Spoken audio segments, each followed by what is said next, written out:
Hello there, welcome to 10 tips and tricks for Book of Hours. In this video I got various things that helped me out in conquering the mysteries of Hush House. I kept it quite moderate on spoilers, so this video is ideal for people that want to skip the learning or who are just lost in the vast halls of this thing and want to have some pointers. Either way, there's no cookie cutter solutions in here, and I got timestamps down below, and let's get started. So, point one, I want to say here, this game has no time pressure. The gameplay is from day to day, you know, your memories decay with Sunbreak, but apart from that, this game does not have any real time pressure. You can do this at your own pacing, explore the books to your own liking, catalog this stuff for a couple of days, take every single bust and check out the history of it. You have the time, and the game is actually inviting you to savor it like that. I really recommend you to get this thought into the background of your mind. You have all the time that you want. There is no ticking clock in the background. Helped me a lot. So number two, I want to talk about the journal. So the journal is the starting point of your entire adventure, without over exaggerations here. So that means first you dry it, then you read it, then you learn your first skills out of it, and it should be always the first thing in your adventures. If you have no skills yet, then you find them in the journal. After that, the journal is a late game goal where you need to put in a lot of aspect points before you can actually open the next chapter. So, to give you a clear answer to when the journal is interesting again, once you have the highest tier of inks available, the story goes on. If you don't know what I'm talking about, you will. So, number three, I want to talk about assistants. So, as you can see, I have already explored quite a portion of Hush House, and assistants are the people that get the job done for you. Assistants can be acquired in Rankrug. You always have one friend that'll help you for free. In my scenario, it's the Reverend, where you only need to put in the soul frag and he'll do his job.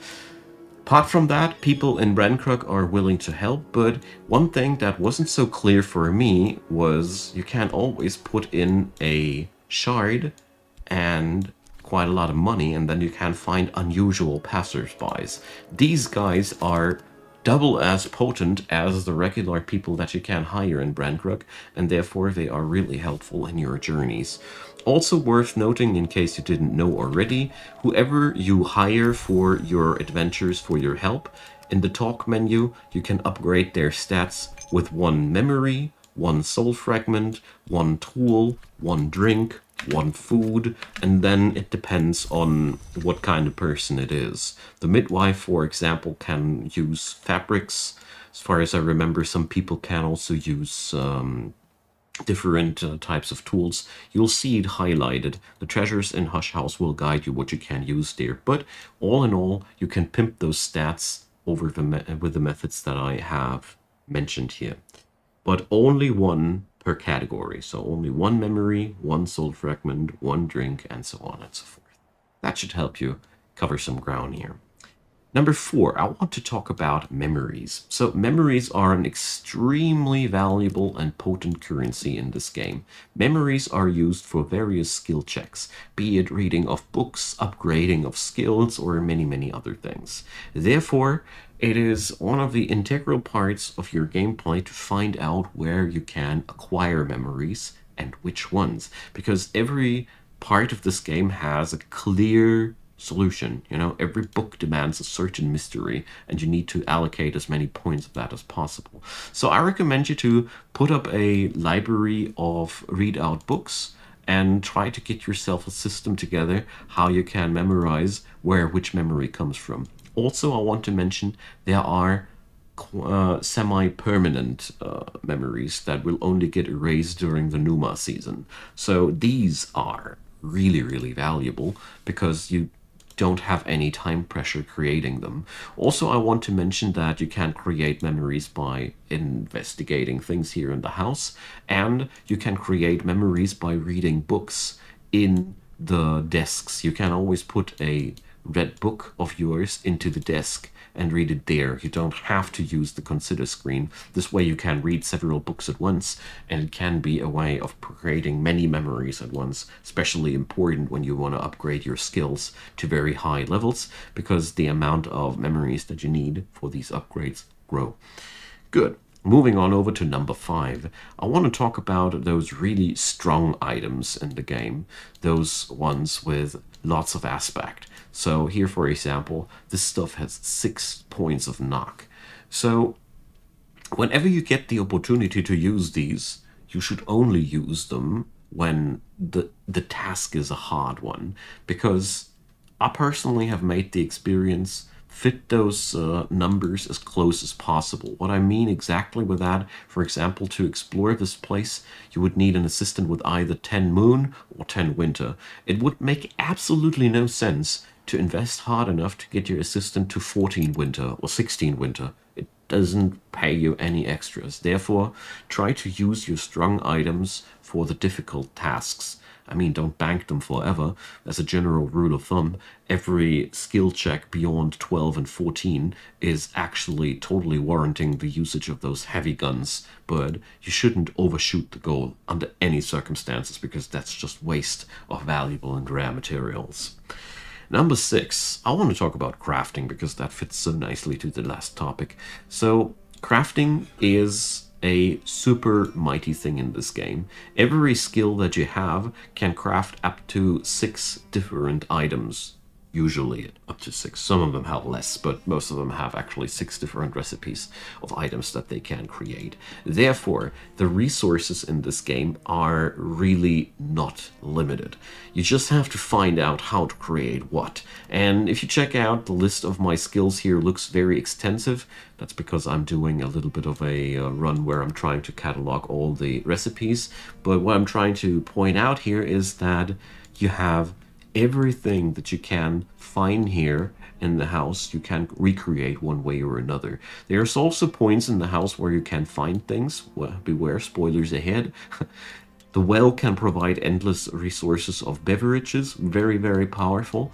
And it's worth pointing out that you can gather new stuff here at the beach, or also here at the forest. Find these really, really easily to overlook. And also, there are several gardening patches in the house where you can gather foodstuffs and the like. What I'm trying to say here is, everything you use up can be rebuilt or recrafted. You just have to know how. And that is something which I also strongly recommend you yourself to get your head around at some point.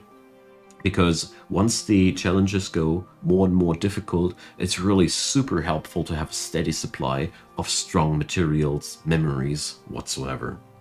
Right, so moving on to number 7, I want to talk about the skill board, because I find it one of the most confusing things in the game.